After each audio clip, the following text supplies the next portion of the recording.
Well, she helped numerous women get abortions, but she's now a strong pro-life advocate who helps lead protests at the very clinic she once worked for. Please welcome former director for Planned Parenthood, Abby Johnson, from Bryan College Station, Texas. Abby, it's so nice to have you here. Thank you. We asked Planned Parenthood to issue a statement. We actually asked someone, would they like to be on and to share their side of the story. We got this statement. I want to share it. They said, Planned Parenthood respects everyone's beliefs on this most personal of medical issues.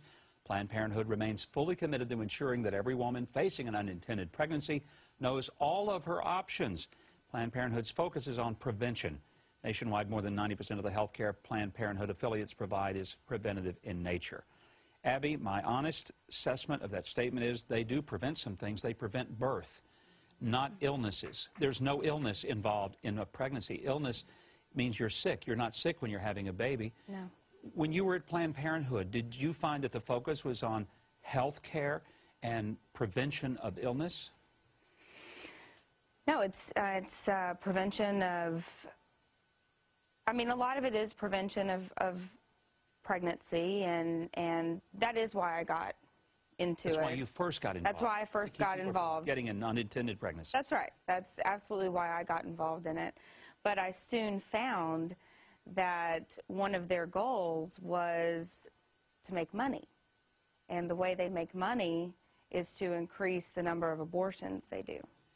You were working, actually helping and assisting in an abortion, and you saw on an ultrasound the abortion process. Tell me, what did you see when the ultrasound was running and the abortion was taking place?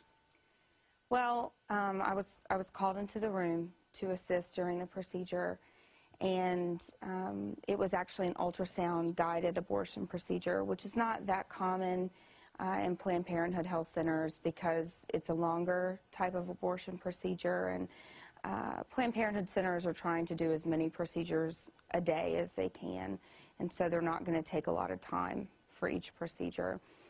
But for whatever reason, this physician did decide to do an ultrasound-guided procedure on this particular woman. And so I was called in to help, and my job was to hold the ultrasound probe on this woman's abdomen so that the physician could actually see the uterus on the ultrasound screen. And when I looked at the screen, I saw a baby on the screen, and she was about 13 weeks pregnant at the time, and I saw a full side profile. So I saw face to feet on the ultrasound machine, and I saw the probe going into the woman's uterus, and at that moment I saw the baby moving and trying to get away from the probe. Moving away from the, oh my God. Yes. And I thought, it's fighting for its life. And I thought, it's life. I mean, it's alive. Until that moment, Abby, had it appeared to you that you were able to use words like fetus and tissue, it was very different than when you saw the form of a child, recognizable. That it was alive. What did you do? Did you say anything at that moment to the doctor? No, I mean, my mind was racing. My heart was beating so fast. And I just was thinking, oh my gosh, make it stop. And then all of a sudden, I mean, it was just over, just in a blink of an eye. And I just saw the baby just literally just crumble, and it was over. And I dropped the ultrasound probe, and then I realized, oh my gosh, I'm not holding the ultrasound probe. So I scrambled, and I put the ultrasound probe back in place, and so many things were going through my mind, and I was thinking about my daughter, who was 3, and I was thinking about the ultrasound I had of her, and I was thinking of just how perfect that ultrasound was when she was 12 weeks in the womb, and I was just thinking, what am I doing? What am I doing here? And I could just, I had one hand on this woman's belly, and I was thinking, there was life in here, and now there's not. And you literally were holding your hand on top of her, on top of her belly at that point, and realized that what was underneath that hand once a moment ago was life, and it's gone. Mm-hmm. My gosh. When you were faced with that, by the way, did the woman see any of this? Did she have access to see the screen at all? No, she was sedated. People never see really what's happening then. No. I can't help but believe if they saw that they might be running out of those clinics.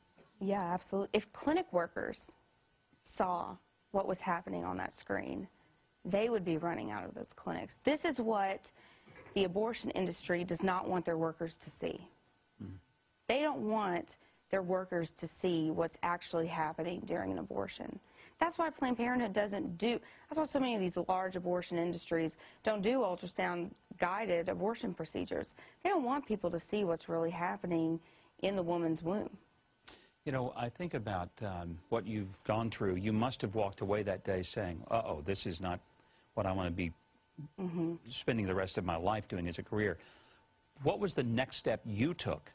You were the executive director of that Planned Parenthood clinic, and yet really you didn't know what was going on back in those back rooms in that standpoint.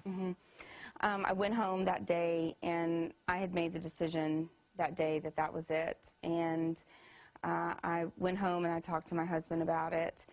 And I mean, my husband's a teacher and we have a daughter, and so we're dependent on 2 incomes. And so we just decided that I would go back to work and I would just be really looking for another job. And I knew that I had 2 weeks until we were going to be doing surgical abortions again. So I had 2 weeks to find another job.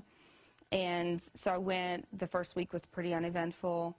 And the next weekend came, and that Monday came. And I was just sitting in my office and I was crying. I had the door closed.